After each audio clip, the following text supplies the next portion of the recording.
thanks so much for doing this tonight. I really appreciate it.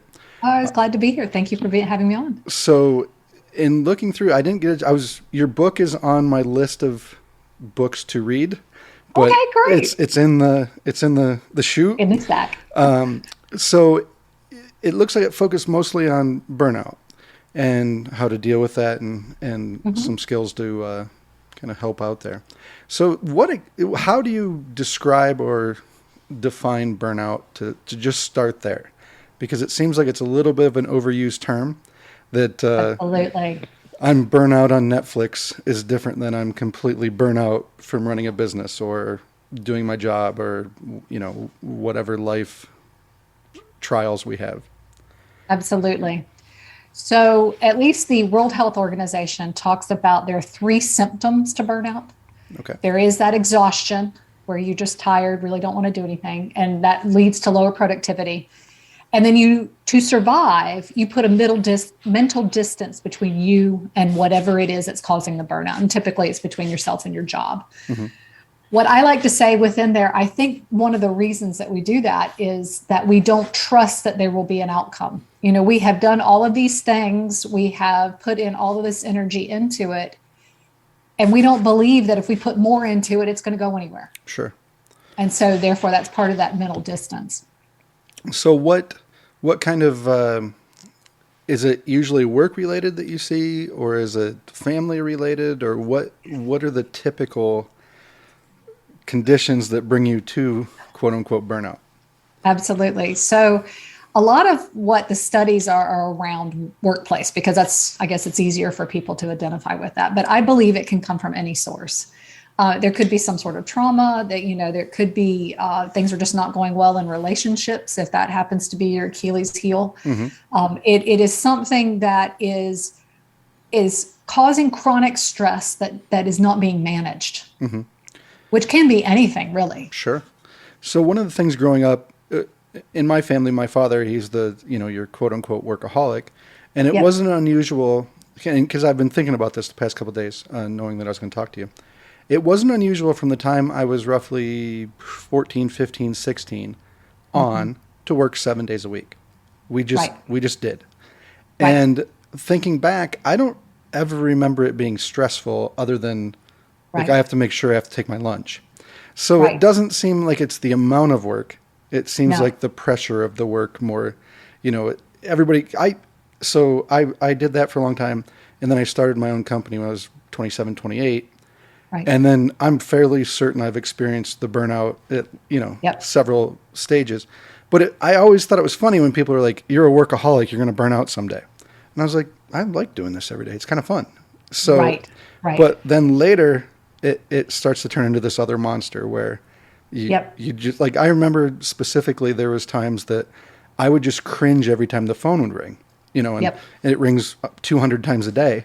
Yep. I don't have to answer it, but every time the phone rings, I'm just like, oh no, not again. Yeah. Yeah. So Exactly. And I completely agree. And while I take a more reflective practice and I slow down a lot, I'll have a lot of people tell me that it's not reasonable or not realistic. And I'll say, being busy is a choice. I'm not saying mhm, don't be busy.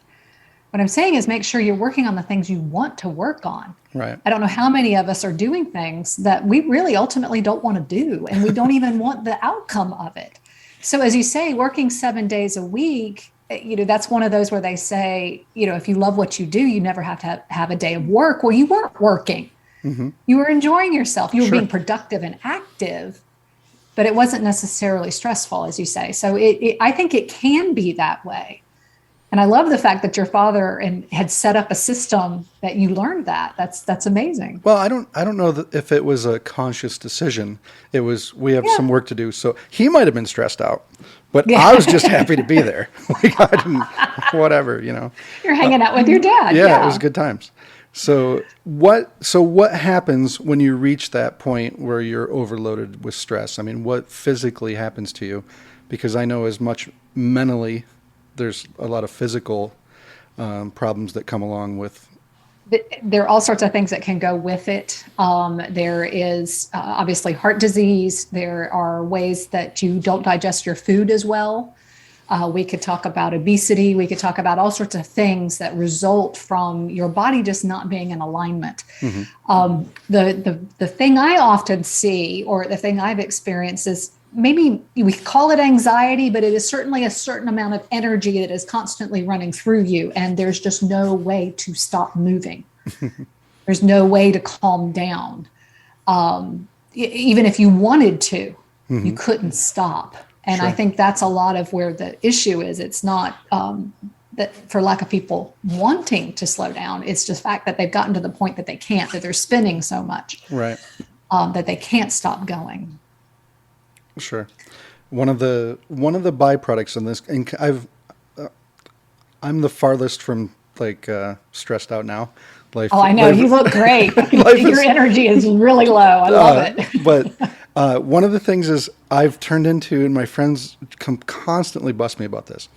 If I'm stuck with a task, no matter what it is, like if I'm hooking up the TV so we can watch a fight or something, you know, people are coming over, I am like focused on that. I can't talk to them. I can't like, and they're like, "What's wrong with you? Like, why?" And it seems like somehow through the years I've developed this like, okay, we have to do this task, and we can't do anything else until we do this task sort of mentality. And it's just kind of weird how that stuff happens to you. And last year I had a mantra of do less very well. Mm-hmm. And I think that's part of what you're doing. That focusing is you're going to make sure the task is done well. Sure. As you know, at your pace. Sure. Well, and the other thing I've noticed along with that is, I've said this before, people probably have heard it before, but so we went from working 7 days a week, you know, and we started out with like start at 7 o'clock in the morning, get done at 5, 6 o'clock. I would always work later. And then we were up to 7 to 7. And then at some point we started bringing it back. Then we were 8 to 5. And so now my schedule is 9 to 4. And nice. Everybody gets as much done as we did before. Yep. And life seems easier for some. Like we must be working harder and getting more done, but. Well, or you're choosing. You're not Sure. getting distracted by things. Sure. You know, like right now, where things are going is because of this book that I put out. I have all this social media I have to keep up with. Sure. And I am getting to the point of saying, okay, this is diminishing returns. There's got to be a point where I just say, this is enough and this is all I'm going to do. Sure. So what, going back to the book, what made you write this book in the first place? So where did you start out? Like, I need to write a book about this and share this information. Absolutely. Well, I actually never set out to write a book. This was not one of my life goals. I did go into the pandemic between jobs. I had left a contract and I had another one coming, but because of the pandemic, everything dried up, as it did for many people. Worst timing in the world then, huh? Absolutely. And so I was at this point of saying, well, should I start my own business? I had all these options. A year before that contract, I had left corporate America burnout. So I was kind of still in the recovery period. You know, that transition contract had helped me feed myself, but I still was dealing with the burnout. So I was trying to understand what I had to offer. And I had come from a varied background in engineering and innovation and design, and each one had its own process. So I felt like if I was going to promote one of those, then I kind of needed to go with that one thing. And then just the thing was, though, my superpower, so to speak, was the fact that I had all three of these together and the way I could combine them. I make a lot of non-obvious connections.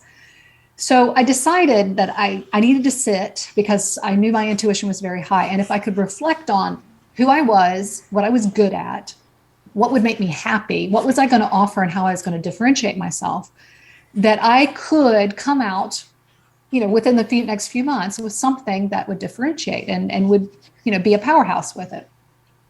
So I ended up creating a structure where I had designated times of reflection that would tell me what I wanted to act on. And some of that was being logical, and some of it was also, how did I feel about the options in front of me? Did I even want to do it? So what is that as a period of reflection? What would that look like? If you could give like sort of a specific example, like just a generic, if you want. Absolutely. So lots of times I go with prompts. Sometimes there are easy ways of I just need to sit down and let my mind go where it wants to go. But I have a practice every morning now, and this has gone through the whole year. So this has developed over time, where I sit down and I think about what is my energy level, and I check with my body and I say, I've woken up this morning. Do I feel like facing this day? And I'll actually assign a number to it. Okay. And the reason I do that is just to try to understand, is it higher or lower, particularly if it's significantly higher or lower than it was yesterday. Sure. I want to know why. Okay. You know, was there a storm last night? What is? And then I'll have some other prompts, like I'll think about what am I grateful for? There's another prompt where I'm looking for what I'm either uncomfortable with or scared of, and I will flip that over with a statement of positive faith, like I will do really well at that, or I will pick that up. And then the last one I call desire is about what do I need to nourish me for that day? And that's really building self-trust. If my inner voice says, I want to have pizza tonight, well, then we're going to have pizza tonight because that's, what I asked for. Sure. So and that's kind of it. From there you go. So then you basically start there. So what if something's completely out of whack? So you get up in the morning and I'm a -10. I don't want to do anything. What do you do with that? So a lot of that would be asking questions about, okay, why do you feel this way? Where is this coming from? And it could be just simply physical. Maybe I had a whole lot going on yesterday, and then I had a dinner with a client, and you have to stay up until midnight with that client. And we had 2 or 3 drinks, and that took me forever to fall asleep. And I could assign that. Sure. It could be that I had an argument with someone, and I'm still processing that because I'm not really good in the moment in an argument. I will freeze. But then later I'm going to go through the whole thing and I'm going to go, I should have said, and and then we'll process this and then we'll analyze that. And that could be what's going through. And I'll ask myself questions about it. So tell me why you feel this way or whatever it is. Eventually, if it is out of whack, there'll be a moment where I'll say, okay, well, what is it that I need to hear? And I'll try to get to that point. And it might be, hey, you know what? You've had problems with that person before and exploded. Think about how well you handled it this time. You have nothing to be ashamed of. It was a constructive conversation, even though there were all these other things you would have liked to have said. Sure. It was a positive outcome, and be proud of that. And let's celebrate that. And I can feel my insides relax.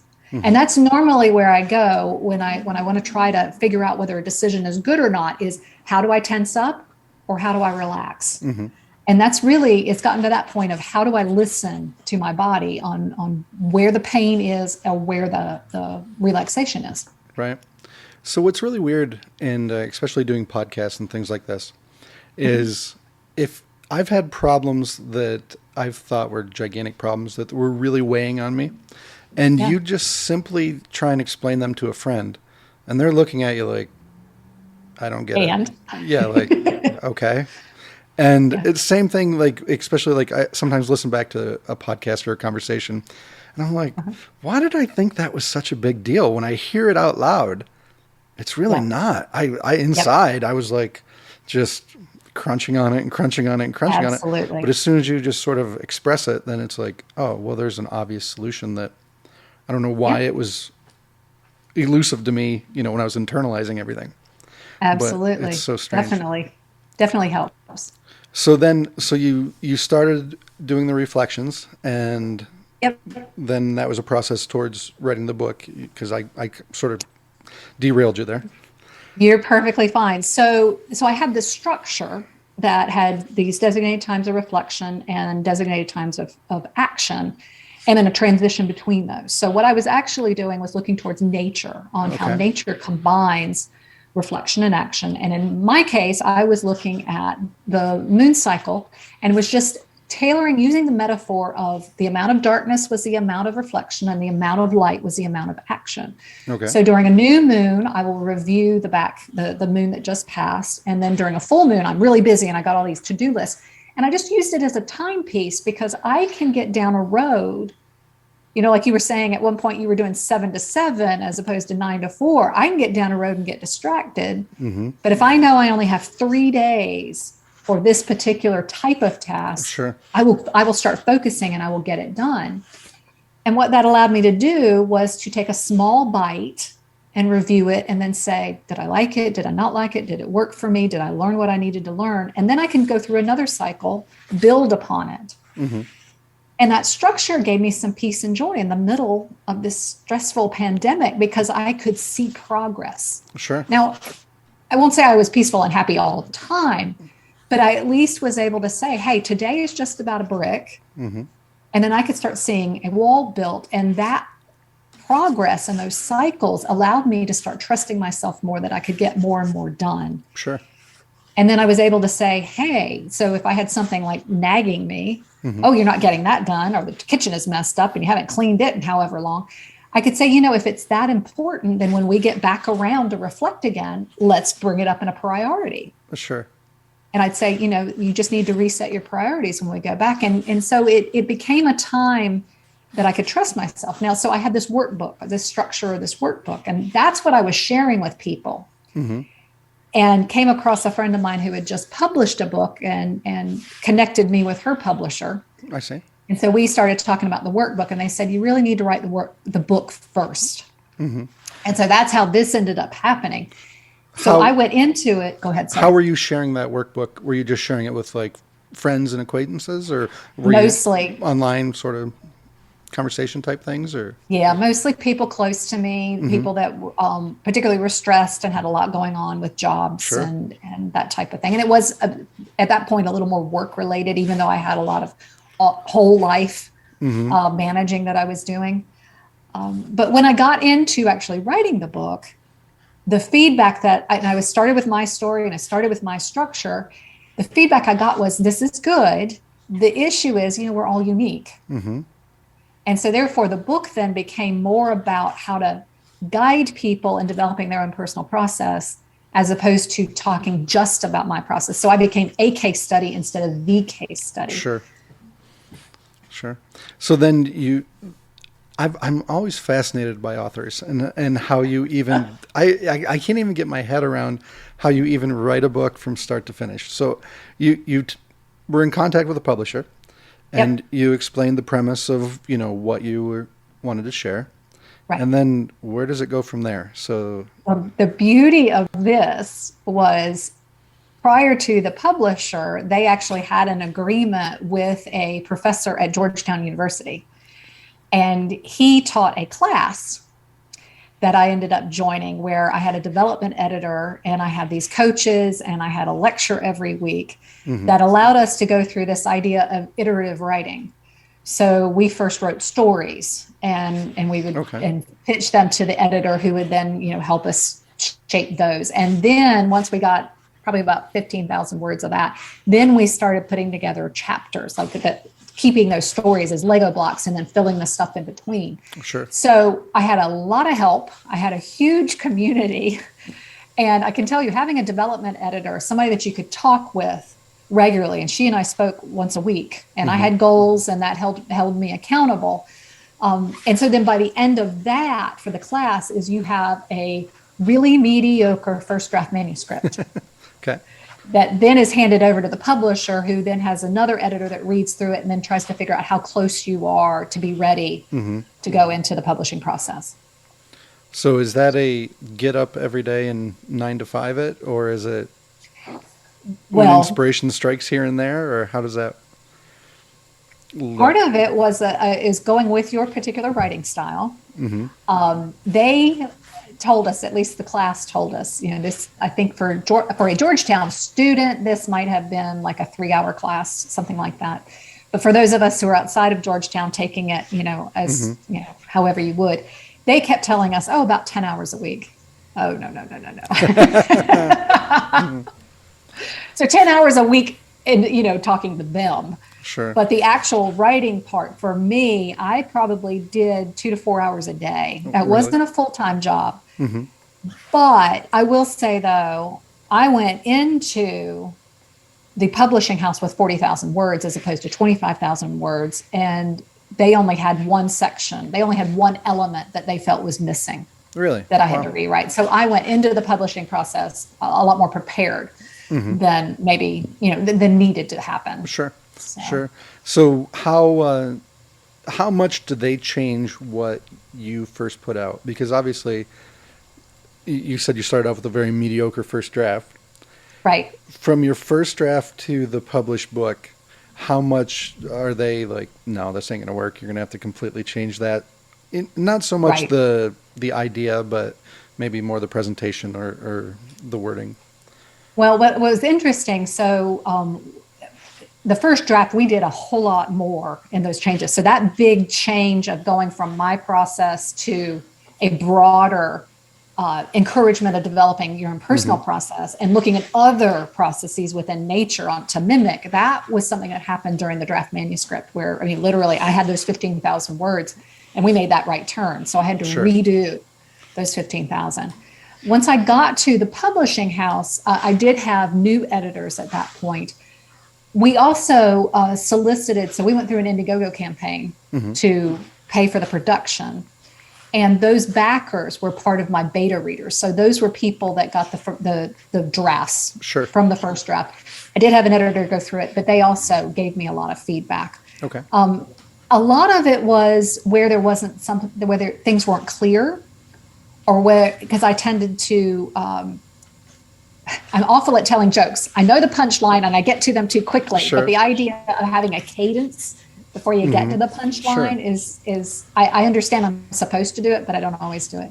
So that was a lot of what needed to change for me.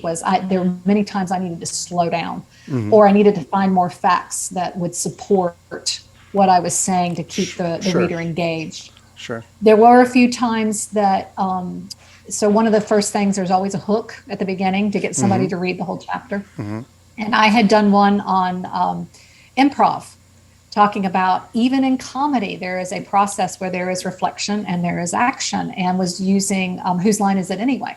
Okay. And I grabbed a skit out of there, and it had a number of sexual references. And I had a number of beta readers that said, this isn't funny. Sure.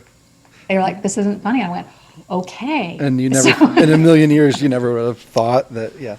No, I didn't. So I did. And the thing was, I had then analyzed what they had done and how they had interacted with each other during the improv, and saying, okay, look how this works, and the trust they built between them. So, that particular show, they have different kinds of sketches. And so my biggest problem was I had already done everything based upon this type of sketch. So trying to find another type just like that one. Sure.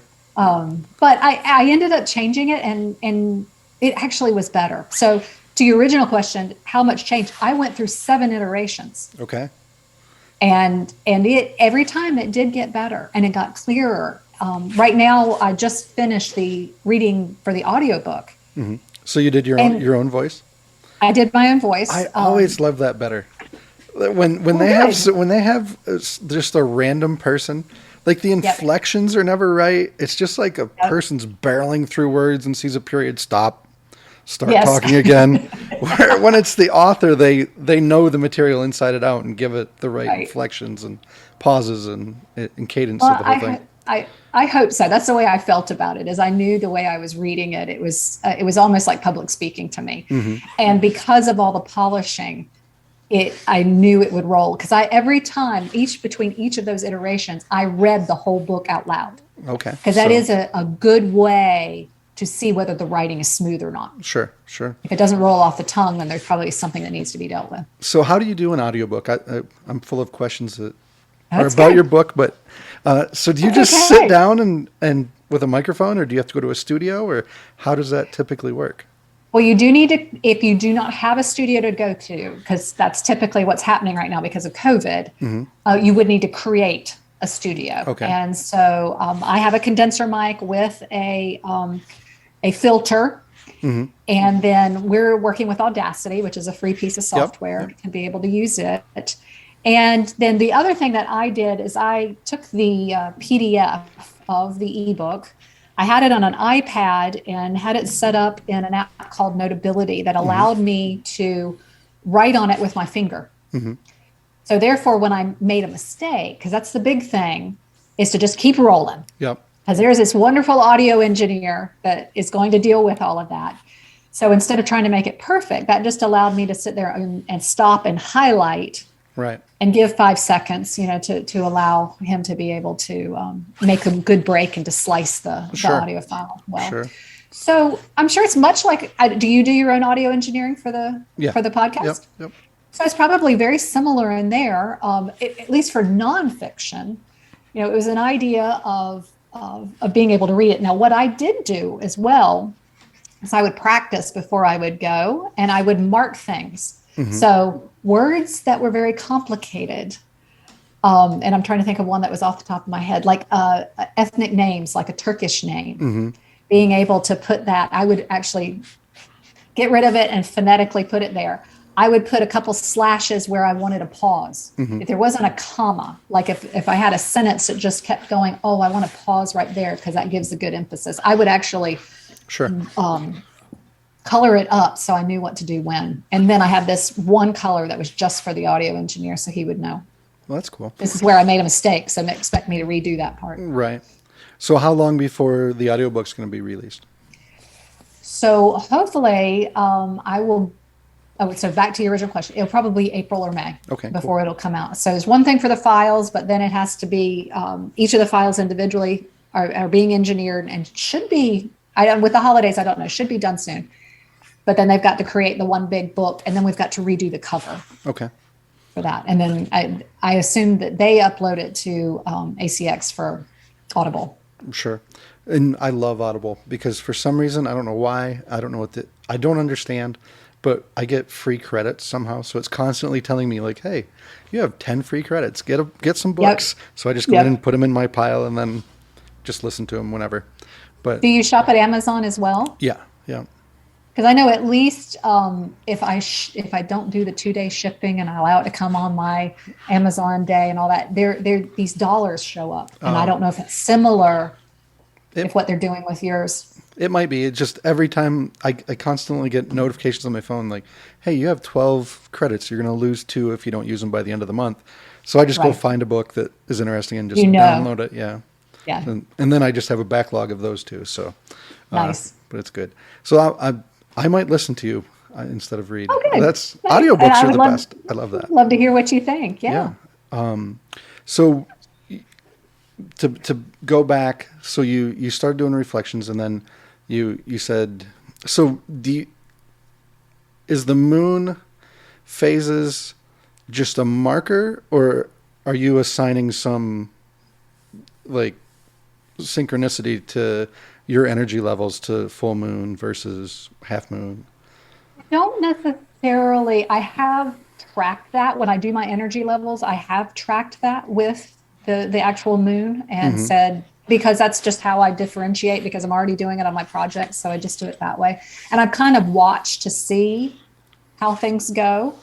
But mostly it is a timepiece, and I am using the metaphor of the light. Now, I do change my tasks based upon that. So with the new moon is definitely reflection. It's a whole new everything. So I have a clean slate, and it's really nice to have that, 12, 13 times a year is to go, I get to start all over again.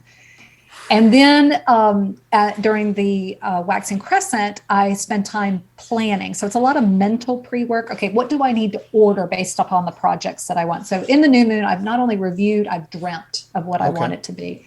So while I'm in the waxing crescent, I'm like, okay, what do I need to order? What do I need to research? What are the things, the pre-work I need to do? When I get to the first quarter, that time is when I make a prototype of whatever it is that I want to do. And so that's really important for me because of my engineering background. As I get into way too many details, I only have 3 days. And so that confines me to just try. And it allows me to play more, which I think was part of the joy as well, is, hey, you've only got 3 days, figure it out. Right. Then the waxing gibbous, I refine it. So I might go through, I have 4 or 5 days there. I might go through it 2 or 3 times, but I've generally learned something with the first prototype. By the time I get to the full moon, I've made a whole lot, and now I need to figure out whether it's worth anything. Okay. Because that also is something I do as an engineer. As I end up down the road and I forget, well, what did you want to do this for in the first place? Sure. So I stop and I synthesize and I think about what I learned during the full moon and what does it mean? Sure. After that, with the waning gibbous, when I was a designer, what we would always do at that point is we would then go talk to the client And we would sit down with them and say, hey, this is what we made. This is everything we learned. This is what we think it's worth. And this is what we think you should do with it. Well, one of the things that I realized is I never did that for myself.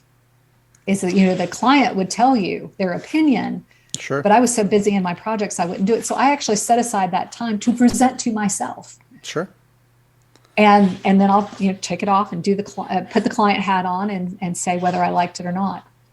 Then last quarter, I document. Where was I? What did I need to do? And clean up so that I can have a clean slate for the next moon. And then with the waning crescent, it's a time of rest. So letting things go. So after I've cleaned up all the mess that I've created in the chaos, I'm also then cleaning up me. So it might be I have let the refrigerator or let the kitchen go for 3 weeks. Now it's time to actually do something about that. Sure. So often then I'll focus on something that's nagging me, that's in my way, so that when I get to the new moon, I'll have a clean slate again. Sure. So has anybody ever asked you if you intentionally or unintentionally affected by the pandemic, that you based this all on the moon? So if the electric goes out, the lights shut off, I still got the moon. I can still keep on track. So Yeah. it doesn't need anything else. That's awesome. So when you said you came out of the corporate world and you were burnout, what did burnout look like for you? Were you just... I was giving up. And that's going back to where I said, you asked about the definition, and I said that last one about lack of trust. I did not trust my employer. I did not trust that I could find a place. I was trying to offer this plethora of engineering, innovation, and design together. And when we would talk about it, everybody was excited. But when it was actually doing it, it was something I felt like I was just hitting brick walls. And so I didn't trust myself, for that matter, that I was offering. Maybe I felt like maybe my timing was bad. There are many times I think I should have been in a different century. Sure. Type of thing. So I thought I was at a point where I just was like, I'm done. I'm giving up. I don't want to do this anymore. And that was part, I think, of even that contract. I was still trying to offer that, but I was trying to offer it to academia as opposed to corporate. Sure. And it just, it was fine. I did a fine job, but the technology I was working with just wasn't ready to move to the next level. So when I got into the pandemic, it was at a point of going, all right, you've tried 3 times to offer this thing to the world, and the world obviously doesn't want it. And so you could say it was depression. You could say it was withdrawal. It was nice to have a time to be a hermit, to really have an excuse to not throw it back out there again. Sure. Yeah. And is it your experience, because obviously you're working with people who are stressed out, that everybody is stressed out? I was just sitting here thinking of the people that I know, and I barely know anybody that's just like, whatever. Right. Everybody's just... But there is good stress. There are things that we could choose. And we know that, okay, public speaking, I mean, even those who love it, it's still, there's this physical reaction, this adrenaline, and that's stressful. It doesn't mean it's bad stress. Sure. I think it's when we don't manage it that we get into the burnout phase. And that's what it's that chronic, that there's no time to let up. And it's okay if there's occasionally, an all-nighter or whatever it is, but when it becomes every day that, Sure. You're putting in 12 or 14 hours, it's likely that you could do that. Sure. So where does one go if somebody, because this is where I get, I don't know what the word is, where I get a little confused about what is real stress and just people who over exaggerate, I guess, for long of a better term. Because there's people I know that I watch them do their job and where they work, and I'm like, you have it pretty good. And if you talk to them over a beer on Friday night, oh my God, it's just, and so I don't know if it's perception based, or everybody's just happy to always be sort of that workhorse that is holding the world together at work. So if somebody is to the point where burnout's happening and it's damaging mentally and physically, what would be some signs of that? Like, how would you know that, like, you follow what I'm saying? Like, Yeah, there's so many, yeah, like I said, absolutely. everybody's work sucks and it's hard. And I do all the work, but I know some people who I look at and I'm like, whoa, bro, like you're ready to explode.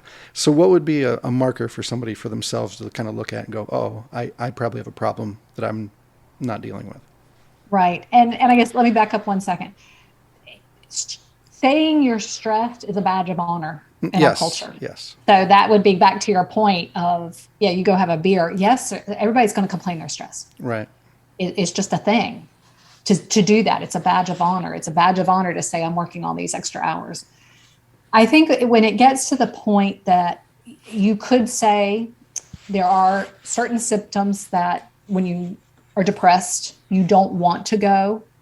You're cringing at the phone when it rings. You physically, I sure, mean, and for me, it's people interactions that stress me out more than the doing of things. And there's certain people that drain me more than others. And it's sure, just the fact of life that I'm an introvert and they're a high extrovert.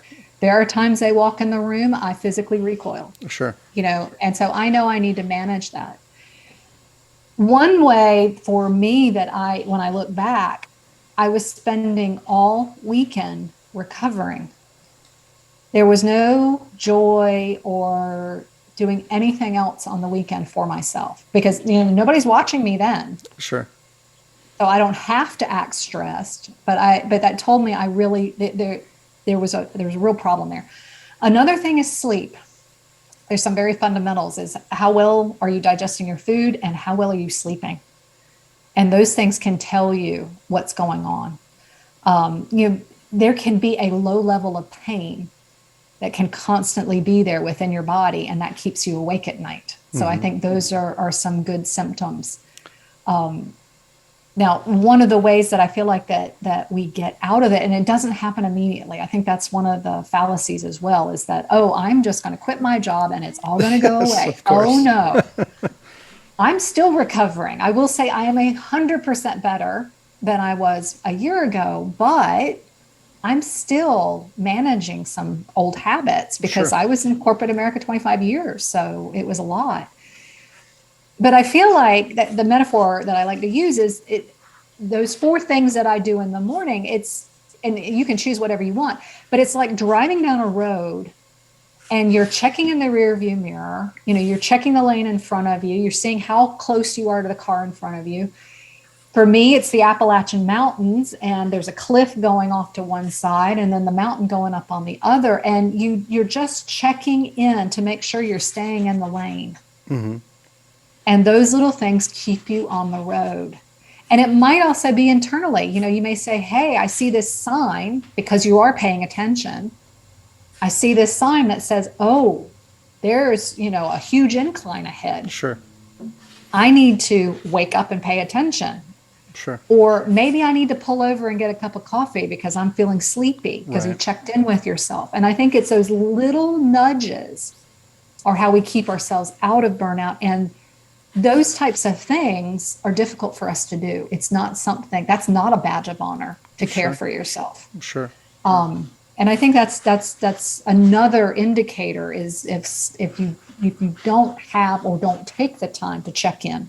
It could be with yourself, it could be with your family, or both. It could be with a lot of things. right. But if you're not checking in, there's probably going to be an issue long term. So what I've heard several people in conversations talk about the stress of the corporate world.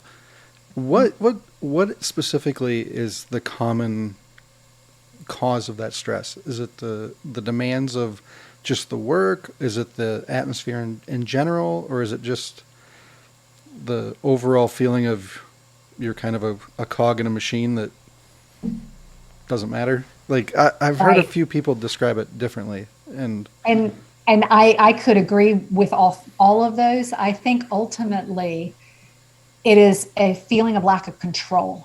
okay, It is very stressful to have a lot of demands, but have no control over how you do it. And there's at least where I was coming from, I was in chemical engineering and everything was about processes. And so it was not only what I did, it was how I did it was also being controlled. Hmm. And that goes back to the feeling of a cog in a wheel or feeling like a broken machine, or no matter what you did, it wasn't going to amount to anything. Sure. Often what hit me was, okay, I worked really hard and tried to do the way I was told to do it, and yet it still wasn't right. Right.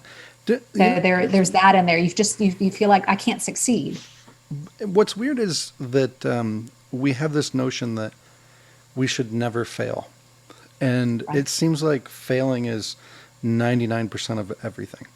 Like Yes. I mean, I don't care what it is. And it's not any project you do, I don't care what it is, you're going to fail a zillion times. And the Yep. only way you get to the end, well, it's just like your book. Like the Yep. first time you wrote your book, it wasn't perfect. No. But if you looked at the first draft and took that criticism and was like, I'm a terrible writer, I'm never going to be able to do this, Yep. you would miss out on the rest of the process that got you to a finished book. Absolutely.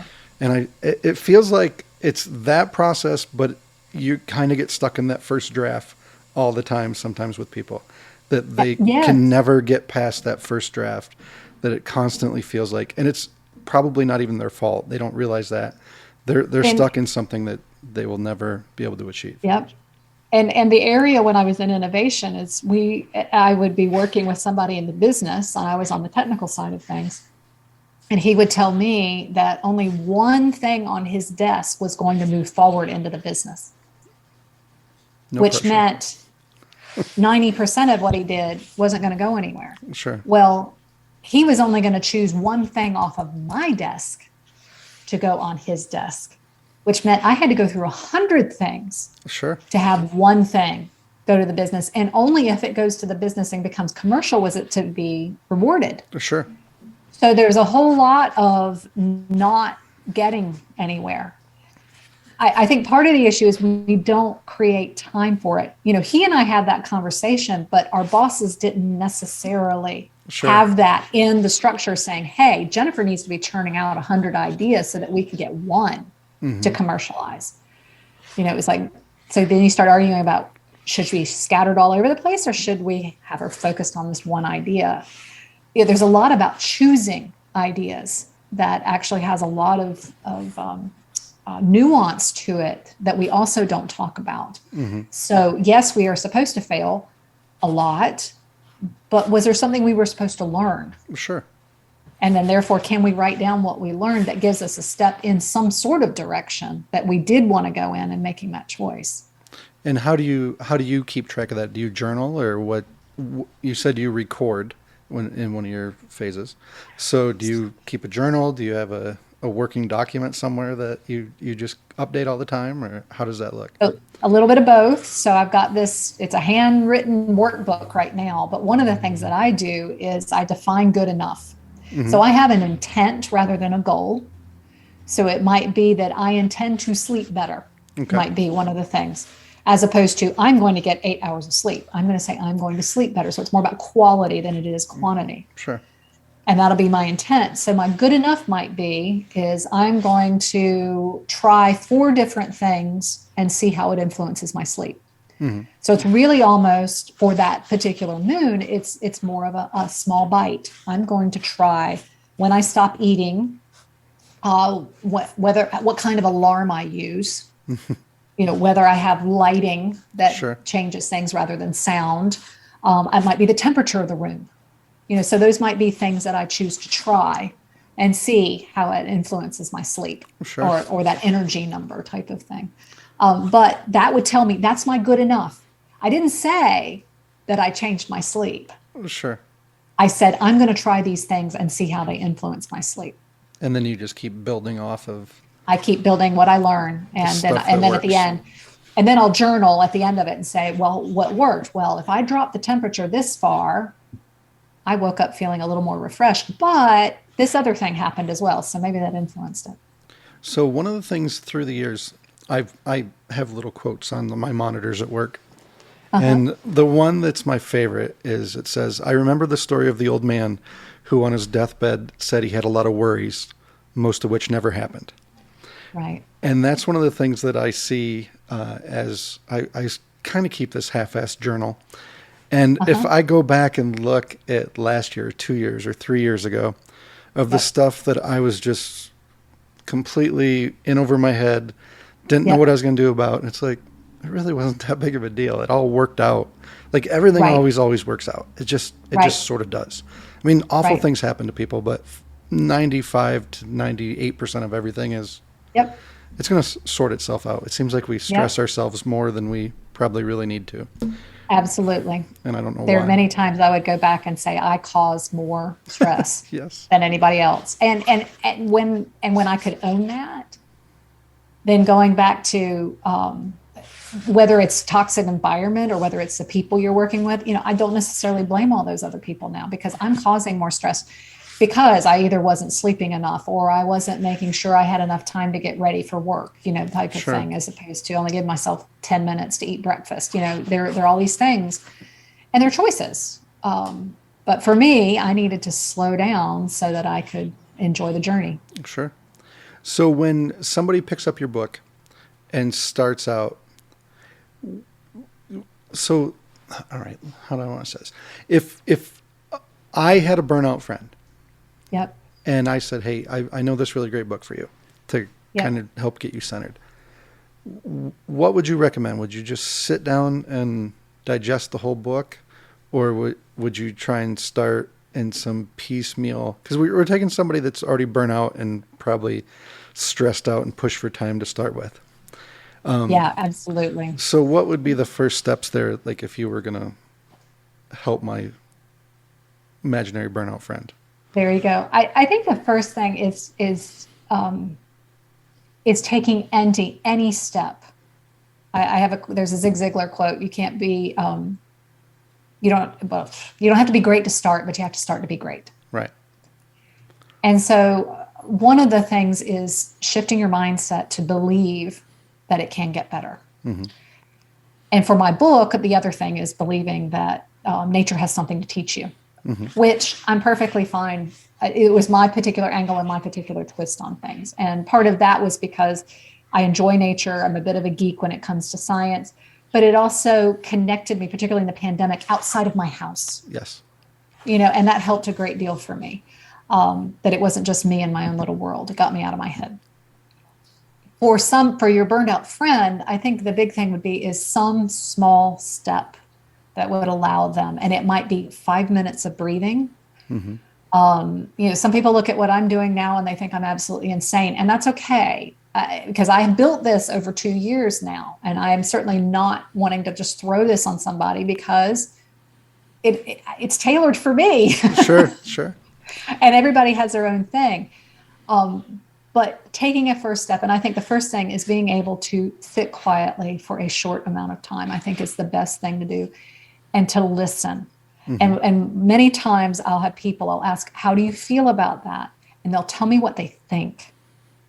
They won't tell me how they feel because we're not used to telling how they feel. And so then I'll say, okay, tell me what your body is saying. And so I'm not saying feeling as an emotion. I'm saying feeling as a physical sensation. And I'll say, when you think of that burnout, your job, Mm-hmm. where do you feel it in your body? And that is something I think we have forgotten how, or maybe our generation doesn't know how to do it. And I will say I'm definitely learning. Sure. But if you feel the tension and feel where the tension is, you start to learn how you feel about something, because that is your body telling you the emotion that goes along with it. Are you angry? Are you scared? Sure. Are you anxious? And I think that would be a really great way to start, is 5 minutes and just say, how do I feel right now? The thing is, it might be a week or a month before your body will tell you, because we haven't listened. It's kind of like a child or Sure, a dog sure. or a friend you haven't called in a while, and you call and they don't answer. It may take a while for you to trust yourself to hear it. Right. So if, you were always, if you were doing that exercise and every time you thought about, we'll just say work, you Yeah. instantly realized you got angry, and you've never really had that realization before, you're going to work angry every day. So there's no way that's going to be, like, you're not heading in a great direction from the jump. It's only going to Yep. get worse. Every interaction Yep. you have is going to be miserable. Like Yep. everything's going to suck. Like it's, Yep. so I feel like it's very important to start figuring that thing out at the beginning, And and then yep, go, well, why? exactly. And it might be then throughout the day.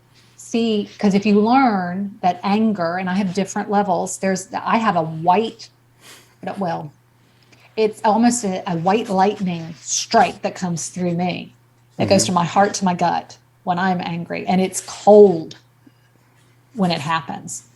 And it might be that you then listen through the day Hmm. to your body and say, when did it happen?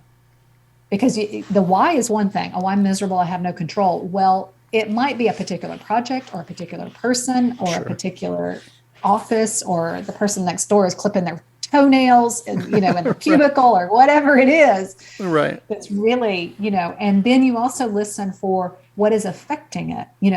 I had a little more sugar at lunch. I have a low blood sugar level, so I get hangry. Mm. And there'll be times where it's like, okay, I need to go have a grape. I need a little bit of sugar, just a little bit of sugar To to even get you, me through yeah, whatever. yeah, Yeah, to do that. So you may find that you can manage, because you can't just leave your job, right, not immediately, right, but you may determine, yes, I need to leave this job and this other thing is what I really want to do. But you will have to manage where you are, sure, because, I'm addicted to eating like we all are, and we need sure, to pay sure, for it. right. So, do you think, as someone who's obviously thinking about stress and people's stress, do you think the pandemic and everything the past 2 years has changed people's perspectives for the better or the worse, or do you think it's kind of a wash? And, I, and I I'll think, and I'll tell you go why, ahead. just to preface it, Yeah. is when the lockdowns happened. I remember very distinctly one day, right in the very beginning. I'm home. I'm in the backyard, and I have the dogs running around. There's no planes flying. Like everything was just quiet, and I was like, well, "This is nice." And then I'm like, "Why don't I do this every day? Like it's my backyard. Like I have Right. it. I don't have to go anywhere." Right. And then, my friends would come over and we'd hang out and we had nowhere to go. And we Right. just had fun times. And Yeah. it started to like kind of recalibrate a little bit for me. Like, Yep. oh, this is really more important than getting whatever next project started. Right. And so I wonder, I had that sort of experience, but I Hmm. know other people who have just been in a constant state of terror Hmm. ever since. So I kind of wonder if it's a zero sum total game. But what are your thoughts on that? Well, I think first off, it takes 60 days to like rewire our brains. It's 60 days of a new thing. Hmm. So I'm not sure that we fully appreciate that we have changed Hmm. multiple times. Sure. And I think the saddest part is this getting back to normal. No. No, I don't want that at all. Yes. Well, or whether you did or not, or want it or don't want it, Right. there is no normal, or it is a new normal. Yes. No matter what, it is a new normal, because we're not the same as we were. And I think if we acknowledge that, for that matter, we're going to change again, and we're going to change again, and we're going to change again. Sure. I think the yearning to go back to normal is this assumption that nothing will change. And the thing is, everything's changing all the time, Right. constantly, whether it was a pandemic or not. So I think if we could admit that, I think that we could be a lot more productive Hmm. on understanding whether this was positive or negative. Sure. I have a feeling that it was more positive. Even though, yes, there was a lot of stress and there are people that are terrified all the time, there was an opportunity through that for everyone to say, I don't want it this way anymore. Sure. And I want it that way. And you had all the reasons in the world with taking it completely off you to go, well, I'm not going to do that anymore. I'm going to do this. Yep. So that, And we had long enough to absorb and hear that. And for some people, they needed more people. And I know I've gotten to the point that I'm like, I've swung a little too far alone, I know I'm in an unhealthy place of being alone too much. hmm. So I don't know what I'm going to do about it, but at least I've admitted that, that I struggle with eye contact. I remember when that first happened, I'm like, no, I don't know how to do that anymore. I have to relearn this skill. Yeah. Socialization. Yeah. Well, this was a great talk. I really appreciate you sitting down, and I really, really enjoyed it. If anybody wants to find out more about your work or find your book, where can they find you and your book at? Sure. The book by itself, it's really easy to go to Amazon and just Google my name, Jennifer Peavey, and that's P as in Paul, E-A, V as in Victor, E-Y. And it'll come up there, or Natural Reflectors book. It'll come up there. But my website is jenniferpeavey.com, and then my social media handle is at jennifer.theblacklab. You lucky duck. You got your own name.com. Yeah. And it's funny, when I left the contract position, I decided I was going to do the Black Lab as my freelancing. And so I did all of that. And it took until the book for me to go, why didn't I get my name? And it was there.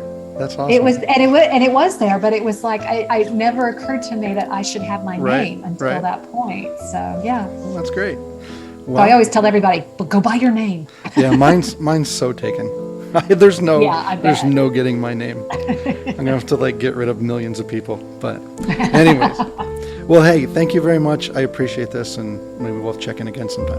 Absolutely, thank you. I enjoyed being here. Thank you.